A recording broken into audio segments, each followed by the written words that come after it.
So welcome, I'm Ria George, and I'm really excited that you are here for our second session of Ask an ACE. I work with the American Institute of Architects in Virginia, and we're really pleased to be partnering with the Virginia Department of Education's Work-Based Learning Program to host this series where we're going to explore various careers in the ACE or architecture, construction, and engineering industry. Each session highlights a different professional who's going to speak a little bit about their pathway into their career, how they prepared for it, what kind of education or licensure is required. And then they'll talk a little bit about what a typical workday is like as well. And then after that, we'll answer as many questions as we have time for. So you can see the schedule of upcoming sessions right there on the screen. Today's program is about engineering, but in the coming months, you'll also hear about contracting, land surveying, interior design, urban planning, and landscape architecture. Of course, that's just the kind of the tip of the iceberg in the industry. There are many, many more professions that contribute to the built environment.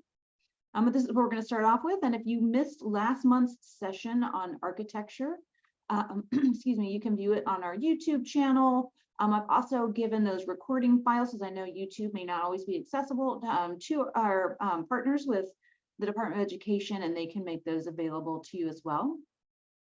I'm going to go ahead and paste that or copy that into the chat so that you can access it, as well as the registration form for any of our upcoming sessions. So before I turn things over to our speaker today, I'm just going to touch on a couple of quick housekeeping announcements. If you happen to get disconnected from Zoom, just kind of hang on the line. You should automatically get reconnected. To reduce any background noise, we're just going to ask folks to stay muted unless you're asking a question. Our goal is to help you kind of discover what a career in engineering is like. So there's lots and lots of different kinds of engineers and many, many different ways to practice. So we encourage you to ask lots of questions. You can either add them into the chat tool, or you can ask them directly. Just click on the reaction button to raise your hand or unmute yourself. So with that said, I'm going to turn things over today to our speaker. I'm really excited to introduce Julia Simo, PE. She is a project manager with the engineering and construction firm Wallace Montgomery. Julia? Good afternoon, everyone. So a little bit about me. I'm going to start with my day-to-day life so you get an understanding of what engineering I fell into. And then I'm going to kind of talk afterwards what the path that led me there. So I'm currently a project manager in the highways department for Wallace Montgomery. What does that mean? I focus on transportation projects. My engineering background is in civil engineer and structures engineering, like they kind of go hand in hand. And the different types of things that I manage are things that you see on a day-to-day basis. So for example, when you're at a traffic signal, the timings of those traffic signals, those are determined through engineering, civil engineering, in particular traffic engineering. Some of my projects have that component in there. Other things that you can think about is left turn lanes. So, you know, when you get into the left turn lane and there's a storage length for those, we have to determine those storage lengths. We have to determine the geometrics between lanes, where the signals are. We do analysis to figure out if a roundabout is a good option for an intersection. We do interstate widening. So if you're driving on 64 or 66, everything that you see has been done through engineering. So my projects are really variable. So I have small projects and bigger projects.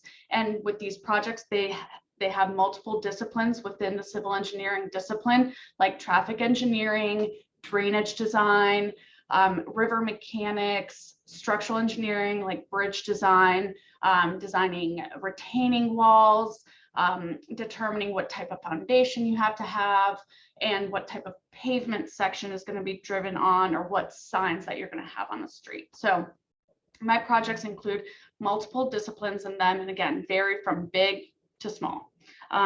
We have most of the time in the highway engineering world, the owners, so my clients, tend to be the people who own the roadway and maintain it. So in Virginia, that tends to be Virginia Department of Transportation, but there's also localities and cities that are the owners and some of my clients.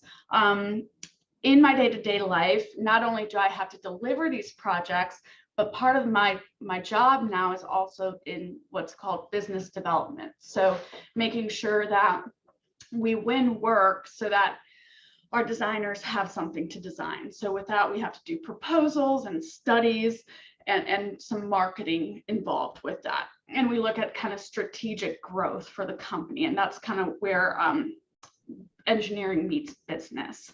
Usually as you move up in your career, that's a natural progression where you have your technical field and then you marry it with a business. So that's more of my kind of day-to-day. I have meetings a lot. Sometimes I go to the project sites. Sometimes I do field visits. For example, I'm actually based out of Richmond, Virginia. But we have an office in Northern Virginia, and I'm actually here today because I had an in-person meeting with some of the other engineers. So that's why, you see in the background Route 7 up in Northern Virginia in Tyson's Corner. I'm gonna kind of pause here briefly. If anyone has any questions on my day-to-day life, I can still answer those questions later on, but I'm gonna, after some questions, if there's any, I'm gonna talk about what how I kind of fell into this line of work. So are there any questions, interim questions?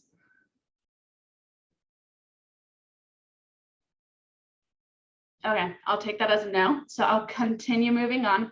So how did I fall into this line of work? So I always, when I was in high school, I've always had a huge interest in technology. So I loved math. I always have loved puzzles and like number games. I love physics. What I considered was, gravity was just super cool to me. So I really wasn't interested in all that stuff. I was also interested in chemistry a lot. But I was never interested in being, a doctor or anything like that. I knew I was going to fall in line with something in the engineering world, architecture world, or something like that. However, like Ria mentioned earlier, there are a lot of different options in engineering. So I actually started college undecided. I, again, knew I was going to do engineering. So there's a lot of, in college as a freshman, you have a lot of, engineering 101 like classes where you can actually take different engineering disciplines to really kind of hone in what you're looking for. Things that I was leaning towards was chemical engineering or something with renewable energy. As I kind of continued down that path, I realized that the renewable energy world was very broad and kind of fell under civil engineering. So I focused my my studies on that civil engineering component. Now, once I was there are a lot of options. Like I mentioned, a lot of different disciplines within the civil engineering world. Out of those, you have focus on transportation, you can focus on buildings, you can focus on planning, you can focus on environmental. So because I was interested in renewables, I tried to focus on environmental. However, the classes in environmental were very heavy on the water and wastewater treatment plants. And I just didn't enjoy that work as much. So I continued just taking other classes and I figured out that I really liked structures.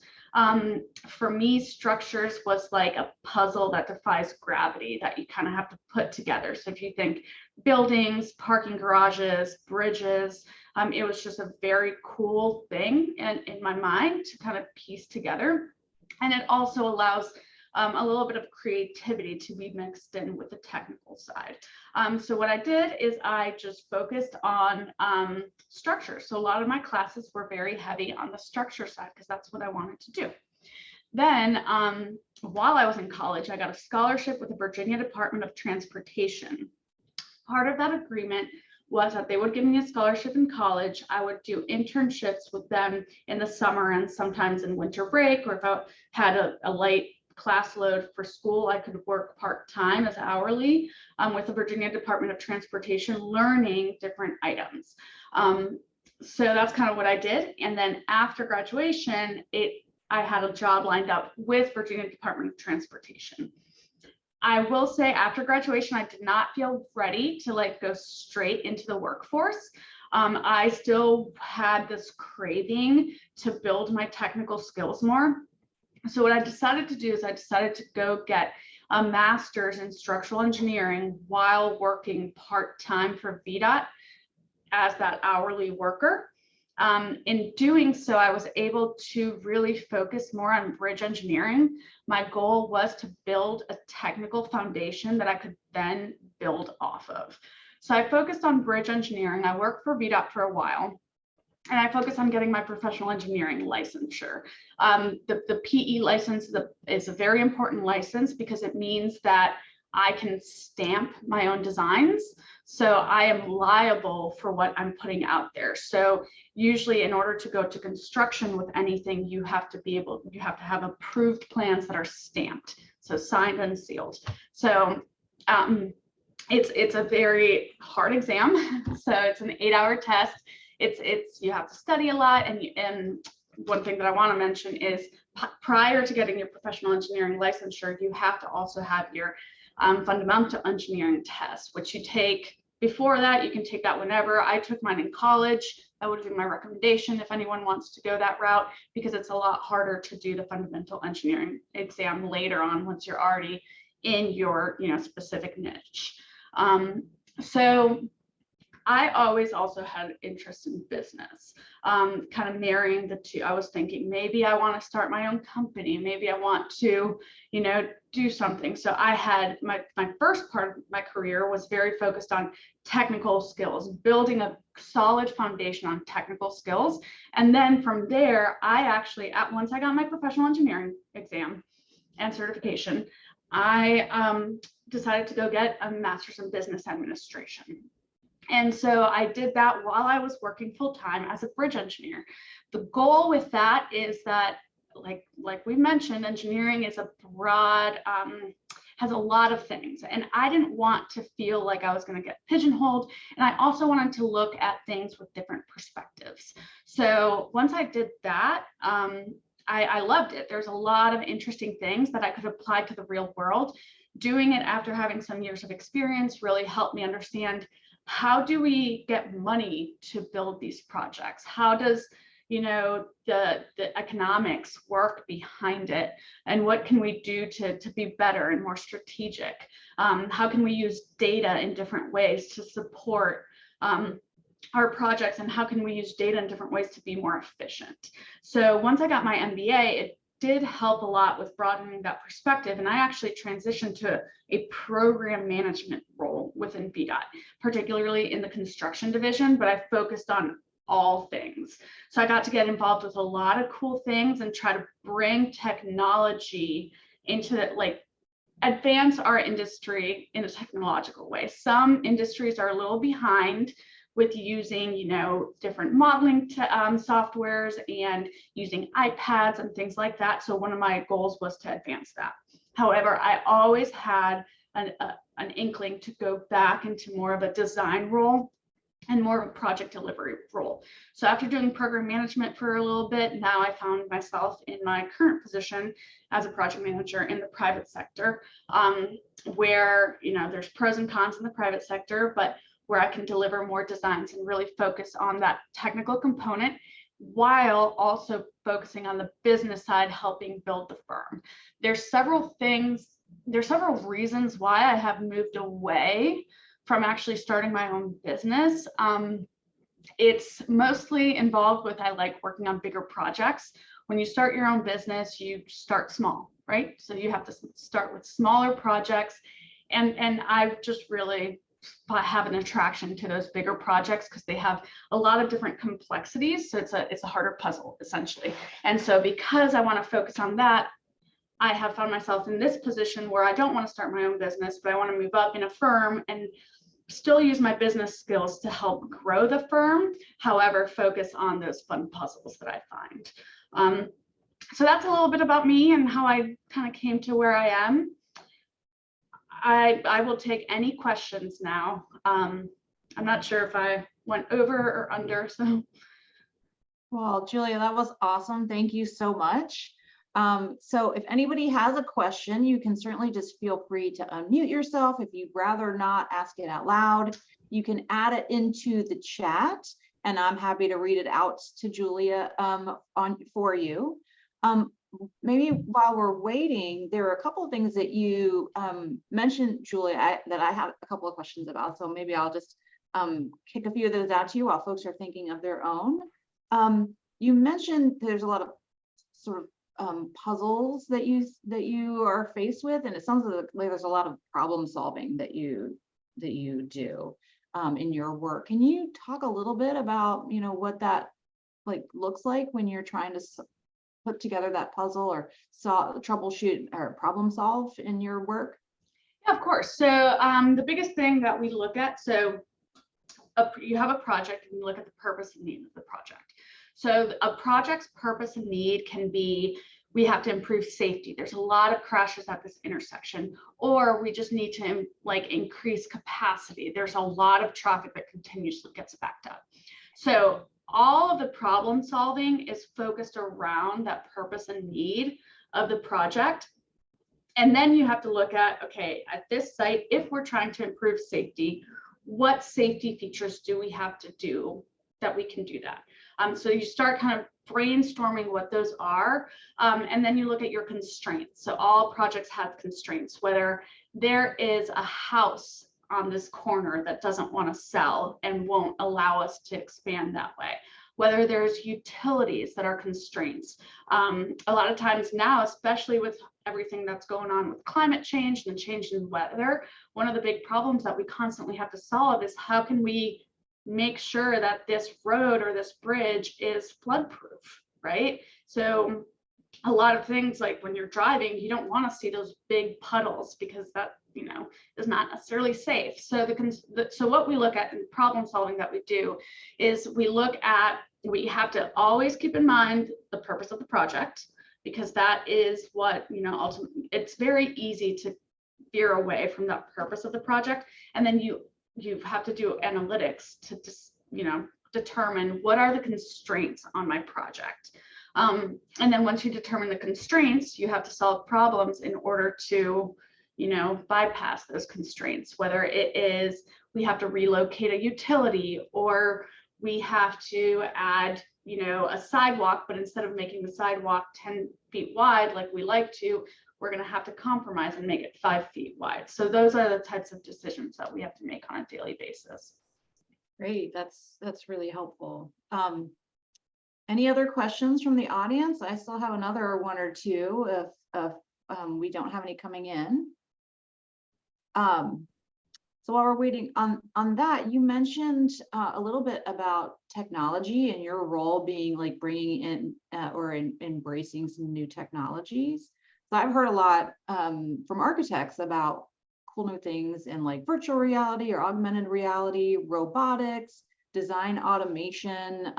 What kinds of sort of new and emerging technologies are you seeing in engineering, and what kinds of software are there things that if you're someone who's interested as a student in engineering that you could noodle around with, like Unreal Engine or other things like that?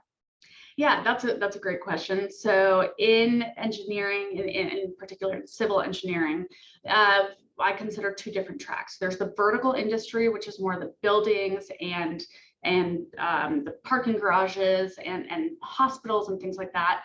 And then you have the horizontal construction, which is the transportation world. The vertical industry is a lot more advanced technologically than the transportation industry and the horizontal industry. Essentially, in the vertical industry, they do that virtual reality. They do a lot of 3D and 4D and even 5D modeling. It's basically 3D modeling. The 4D is you assign the time component, and the 5D is you assign the payment component. In the horizontal industry, we are a little bit behind. We are just now getting into more 3D modeling and more advanced with that. And that was actually a big part of my job, was to write contractual requirements and specifications in order to try to help push the industry towards that 3D. So the cool thing with that 3D is you can kind of give the public, because a lot of times most of our stakeholders and, you know, the people that we have to satisfy is you guys, you know, everyone, you know, including ourselves. We have to make sure that we can sell this project to the public, because we are typically using public funds, which means that a lot of times to sell it, using that 3D modeling helps people that aren't necessarily engineers visualize what the project is. It also helps with a lot of clash detection and things like that. So my recommendation and what I see happening is it's going to be the new generation. So I have been a new generation in my industry, but also the ones coming from you guys from high school. You know, you will be in charge of helping advance, you know, our industry in better technology, because the experience that you guys bring and the knowledge that you bring is higher. So I would recommend focusing on that 3D modeling, having a good data background, because a lot of the 3D modeling and the 4D modeling and things like that are built off of data platforms. So that's a great question. I could go on and on about 3D. So before I bore people, I probably should stop. Great, thank you. That's an awesome answer. We do have a question from the audience. Do you like being an engineer? Do you like the work that you're doing? Yes, I do. You know, some days are better than others. You know, no job is ever perfect. Sometimes you have to do paperwork that you don't like, or sometimes I have a project that's really kind of a pain to do because it's not that interesting or exciting. But overall, I really, really enjoy being an engineer. I love the variety in my day-to-day and in the projects that I have. And I also like to be able to say that I can make a difference. You know, it's very nice for me to see, hey, I designed that bridge. You know, you actually get to see your work product, which is just something I really enjoy doing, because if not, I feel like it would be, you know, I have to use my imagination to see if you know, how my stuff works, but now I can actually physically see what my designs do. So I really do enjoy being an engineer. Great. Yeah. And so we have another question. Did you go to school in Virginia or outside of Virginia? Okay, so this is a loaded question. That's why I didn't focus too much on high school. Is I actually grew up in Barcelona, Spain. So I went to high school in Barcelona and I came to the US when I was 18. I did my undergraduate at Old Dominion University. So that's in Virginia. And then I got my first master's in structures. I did that at George Washington University in DC. And then I got my MBA from University of Richmond. So high school is a little different in Spain. We have a technology focus, and that's kind of what I did. And the way college works is a little different in Spain, but I'm very happy to be here in the US. I think that it gives you a lot of great options and opportunities in college, and being able to take your time deciding your freshman year and your sophomore year of college before you decide exactly what engineering you want to do is really what I enjoyed of the US. Great. And shout out to our students from Newport News who've been giving us some of these great questions. Any other questions that folks have from the audience for Julia?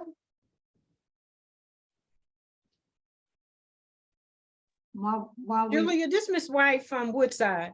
How are you today? I'm good. How are you? Good. Quick question. What school did you attend? So high school or college? College. I did Old Dominion University for my undergraduate. Okay. Okay. And when you worked on your master's for your engineering degree, where did you attend? I did George Washington University for my master's in science and focus in structures. And then for my MBA, I did University of Richmond. Okay. Now, another question. Did you ever work like out in the field? Sometimes. Anytime? Sometimes it's important as designers to visit the field. And it's also important as a designer to really learn how things are built. I find that to be, you can be a better designer for that. So I have done field work in the past. I haven't focused my career on field work, but that's an option. It depends on how much you like that and how much you don't. I'd probably now go to the field, once a month or something like that for a day trip. But it really varies. Okay, all right, thank you. Great. We've got another question from a Newport News student. So they're curious about what sort of the average salary is for an engineer and what that range might look like, maybe just starting out or maybe, once you're at the top of your field. Yeah, certainly. So salary to start off is fair. I wouldn't say that starting salary can be very high. It also depends on what engineering and specific you do. So, and what field you go. So, for example, when you go into more land development where you're, it's more private based, the salaries tend to be lower than when you are, for example, in the transportation industry, for example. So in my industry, the salaries tend to be higher than some of the other civil engineering industries. It also really depends on the structure of your company. And so when I look at my salary and I look at my progression of salary throughout the years, starting out, I was, not super high salary compared to some of my friends that weren't engineers, but not low salary. It was enough to, get by. But as the years have gone by, my salary has shot up compared to a lot of my friends. So like when now you look at salaries and you look at that comparison, it is a very healthy salary. And then the other thing that I like to weigh with that is job security, right? So I don't only look at salary as a component, I look at job security. Am I in an industry that is safe long-term? So when you think about roadways and transportation, I'm in a very safe place. We're always going to need roads. We're always going to need that type of infrastructure. Even if there's a recession that, we still need roads, right? So that's kind of the two-pronged approach that I look at it. So like now, again, my salary has shot up a lot compared to a lot of my friends. And my work-life balance is actually very good where I'm at. When I was in the public sector, when I worked for Virginia Department of Transportation, my salary was a little lower. But that's usually natural, but it was still pretty high compared to other people. And as far as, and I see the next question was the comparison to your tuition costs. Engineering is one of the best industries to get into when you look at that, because you don't need 2 masters like I have to do what I do. I decided to do that for myself because I wanted to learn, but to be a lot of the project managers that are my colleagues don't have master's degrees, so you don't have to add that cost. So when you look at, undergrad tuition, and then you compare my salary, it is a very good balance. And again, job security means a lot. You can make a lot of money in computer science and things like that, but your work-life balance might not be as good, and there's a lot more competition, so in engineering, it's a very good balance. And I think so, at least it was a very good balance. So I'm very happy with that decision. So yeah, I had one other train of thought with that I kind of forgot, but. Well, good. I do have a related question to that. So I know in some professions, it requires you to have a master's to get your license. Does engineering require that for licensure? So is it really just you study hard and pass the test and then you get your stamp? That's a good question. So for the fundamental engineering test, all you have to do is just take the test. So you don't have really requirements for that. For the professional engineering exam, you do have certain requirements. You don't need a master's, but what you have to do to become a professional engineer, you have to have 5 years of experience in the engineering world and have graduated from an accredited university.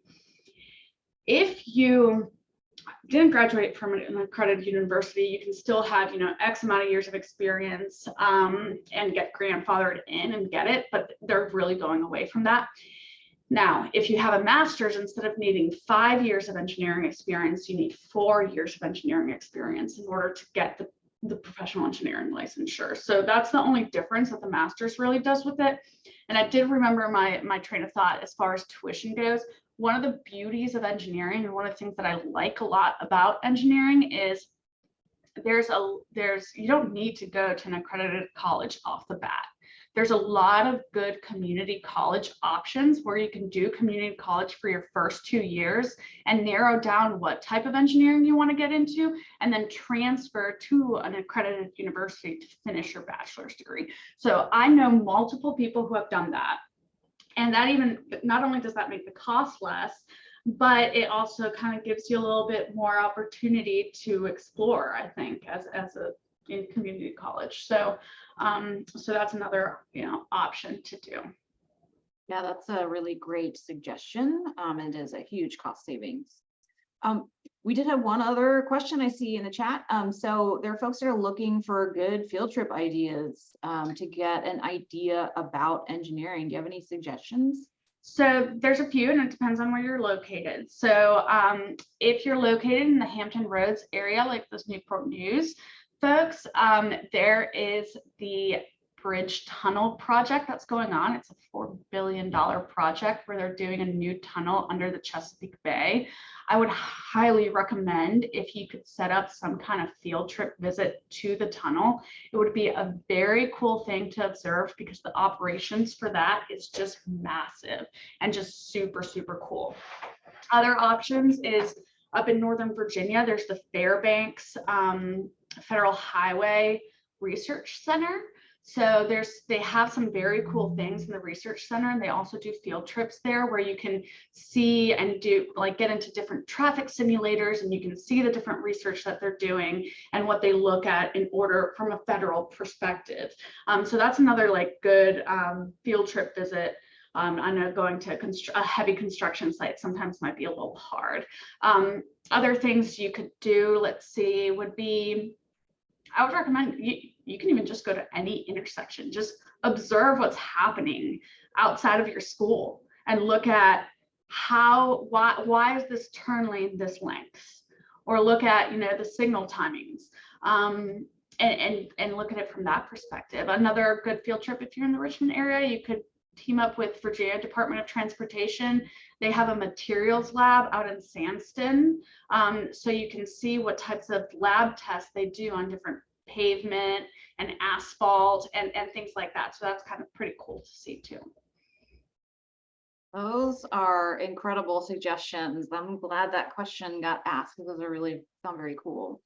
So there's another question coming in on the different types of engineering. So you talked a little about transportation and structural, and a little bit of civil engineering. Are there other types that you could talk a little bit about and specialties?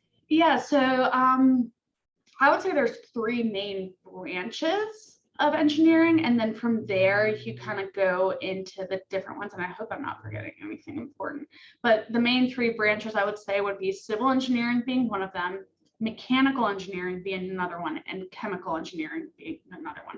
Oh, I'm going to add a 4th one. Bioengineering has gotten bigger now also. So when you look at those 4 branches, and I'm going to focus on those, there's civil engineering, which is what I do. Within civil engineering, there is utility design, hydraulics design, transportation, building, structures, geotechnical, traffic. Let's see, am I forgetting anything? I already said utilities. Oh, environmental. Surveyors are there also. That's kind of the group of civil engineering where you look at what you can see and how you can build things around you. Mechanical engineering really focuses on similar things to civil engineering, but with things that move. So civil engineering is more like static things, and mechanical engineering is more things that move. So think about car motors. Think about different dynamics of crash testing. Think about HVAC. And so within a building, for example, the civil engineers are the one who prepare the site, who design the building and everything like that. And the mechanical engineers are the ones who design the different components inside of the building. So the AC, the different, windows that they might have, the different conduits for the electricity and electrical engineering and things like that, where things kind of move a little bit more. Plumbing, all of those things usually fall under the mechanical side of things. So that's a key difference with those two. Then when you have chemical engineering, you look more into like developing different medicines or things like that, or when you're looking at developing different lotions and creams and things like that. So it's a little bit more chemical oriented. I don't know, you know, it's more chemistry from that perspective. And then when you look at the bioengineering, that has kind of boomed now. And for example, I think VCU has a very good program. What they do is very interesting. So they build the different robots that do surgeries. So when you think about like the different surgeries that happen, a lot of times for these microscopic surgeries, they need equipment and tools. So the bioengineering world really focuses more on those type of equipments and tools that you know, people need for surgeries and things like that. I think I covered everything. I hope I didn't forget one. I've been so far removed from school now that I really, civil engineering is my specialty. Oh, that was a really great answer. I think it gives a good flavor of the kinds of careers in engineering that are out there. So before we start to wrap up, are there any other questions that folks have from the audience? So while we wait on that, I want to just let the teachers in the audience who might be interested in bringing architecture engineering into the classroom know that we have some activity sheets and lesson plans available on the AIA Virginia website. We've gotten those correlated to the Virginia SOL, so hopefully they're easy to bring into the classroom. So I've just dropped that link into the chat. Lots of great STEM and STEAM activities. I don't see any other questions coming in. So I want to thank all of you for joining us today and for all your really great questions. I also want to thank the work-based learning team and the Department of Education for working with us on this series. And finally, and especially, I really want to thank Julia and her firm, Wallace Montgomery, for giving her the time to speak with us today and share her experience. So thank you, everyone. I hope to see you on December 1st for our next session on general contracting. So thanks so much, Julia, and thank you all for joining us. Bye.